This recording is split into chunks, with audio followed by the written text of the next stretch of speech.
नमस्ते पाइसेस। मैं उम्मीद करती हूँ कि आप सभी अच्छे हैं, अपनी लाइफ में ग्रो कर रहे हैं, प्रोग्रेस कर रहे हैं। Sending you lots of prayers and best wishes from my side. Please take care, stay safe. आपका और आपके पर्सन का ब्रेकअप क्यों हुआ, वो क्या रीजंस थे, वो क्या मेन कारण था आप दोनों के रिलेशनशिप में ब्रेकअप होने का। इसी के साथ हम 4 क्वेश्चंस को यहाँ पर प्लेस करके उनके आंसर्स लेने वाले हैं। अगर आप और भी ज़्यादा इंटरेस्टिंग टैरो कार्ड रीडिंग्स में इंटरेस्ट रखते हैं, आप मेरे चैनल को फॉलो कर सकते हैं, सब्सक्राइब कर सकते हैं, बेल आइकन को हिट कर सकते हैं ताकि जब भी मैं वीडियोस अपलोड करूं उनका नोटिफिकेशन सीधा आपके पास पहुंचे।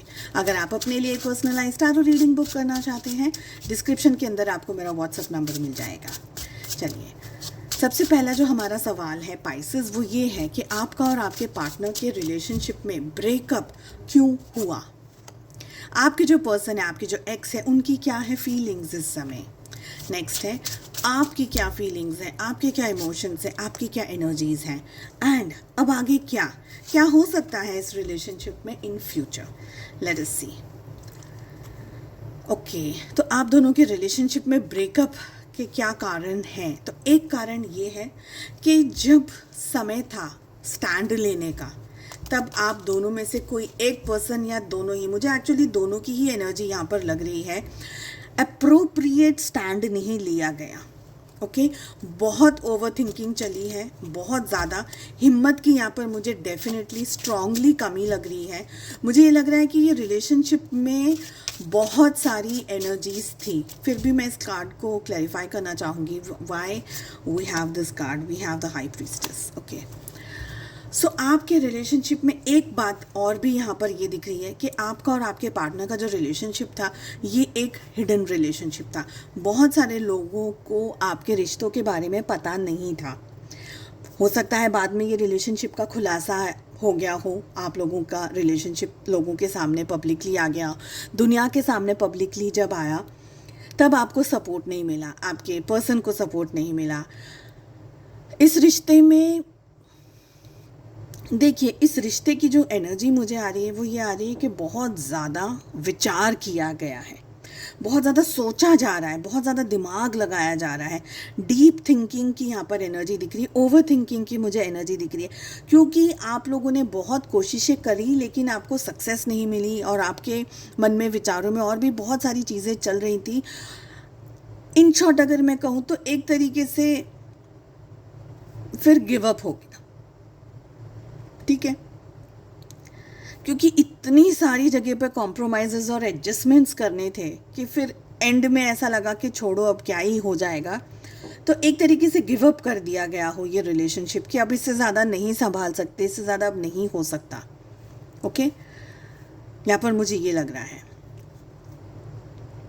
आपके जो एक्स है उनकी क्या है current feelings and energy. We have 9 of cups. आपके जो पार्टनर हैं, आपके जो एक्स हैं, मुझे लगता है बहुत ज़्यादा ईगोइस्टिक पर्सनालिटी है, या इनकी या थी या इस समय है।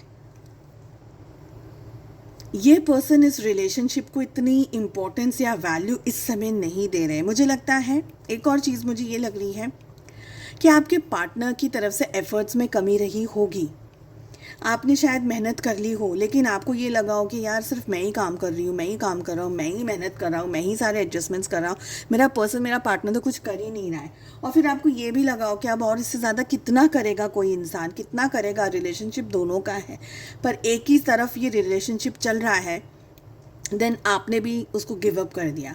आपके पार्टनर इस समय बहुत ही स्केप्टिकल हो, ऐसा मुझे लग रहा है। मुझे नहीं लग रहा कि वो बहुत ज़्यादा इंटरेस्टेड हैं इस समय इस रिलेशनशिप को लेकर के या आपको लेकर के। उनने एक बाउंड्री बना दी है कि मुझे इस पर्सन के बारे में सोचना नहीं है, मुझे इस रिश्ते के बारे में इस समय सोचना नहीं है, ज़बरदस्ती जानबूझ करके, क्योंकि वो अवॉइड करना चाहते हैं, क्योंकि फेस करने की ताकत नहीं है, उसमें आगे बढ़ने की ताकत नहीं है, स्ट्रेंथ की कमी है।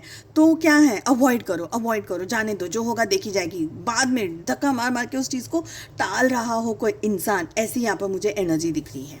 आप क्या सोच रहे हैं, आपकी क्या फीलिंग्स हैं।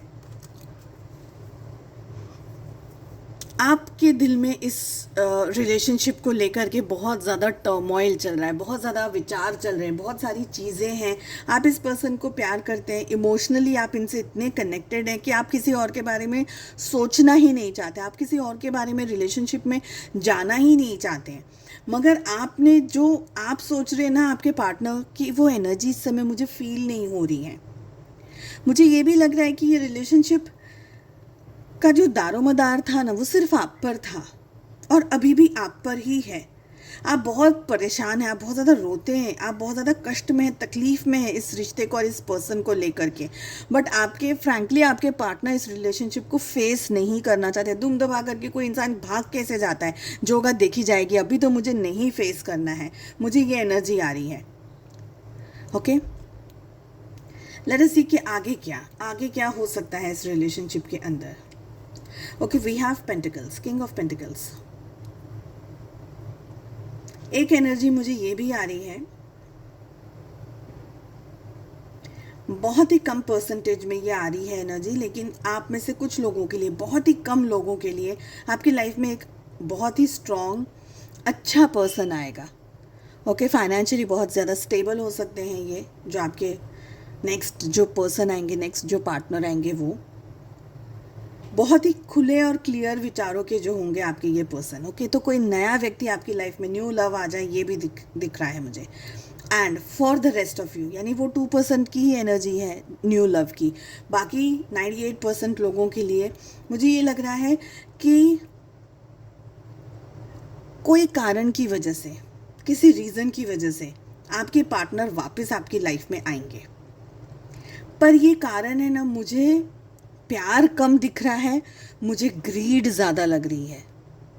ग्रीड से मेरा मतलब है, सपोज़ अगर आप हस्बैंड एंड वाइफ हैं या कोई एक ऐसा रिलेशनशिप है आप दोनों के बीच में, कमिटेड रिलेशनशिप है, और कोई थर्ड पार्टी आ गई हो रिश्ते के अंदर, तो आपके पार्टनर आपकी लाइफ में वापस आएंगे इसलिए क्योंकि आपको छोड़ना हो वो अफोर्ड नहीं कर सकते, आपसे दूर जाना वो अफोर्ड नहीं कर सकते, शायद पैसे की वजह से या बच्चों की वजह से या परिवार की वजह से या कोई और ऐसी सिचुएशन कि आपके पार्टनर है ना, इमोशनली नहीं लेकिन दिमाग से इंसान कैसे सोचता है कि ये मेरे लिए सही है, ये मेरे लिए गलत है, प्रॉफिट एंड लॉस हम कैसे सोचते हैं, उस तरीके की एनर्जी यहाँ पर मुझे दिख रही है कि ऐसा कुछ सोच करके आपके पार्टनर आपकी लाइफ में वापस आएंगे।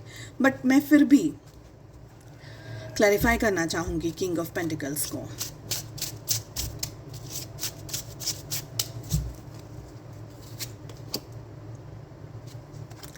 वही एनर्जी है, ये पर्सन है ना बहुत इमेच्योर्ड है, एज चाहे जितनी भी हो, लेकिन मेच्योरिटी का लेवल नहीं है। आप तो प्यार की वजह से ये रिश्ता चाह रहे हो, अब भी आप तो रिलेशनशिप प्यार की वजह से रिश्ता चाह रहे हो, पर ये पर्सन जो आपके पार्टनर है, अगर ये वापस आ भी रहे हैं तो ये कुछ अपना फ़ायदा हो जाए, मुझे कुछ मिल जाए।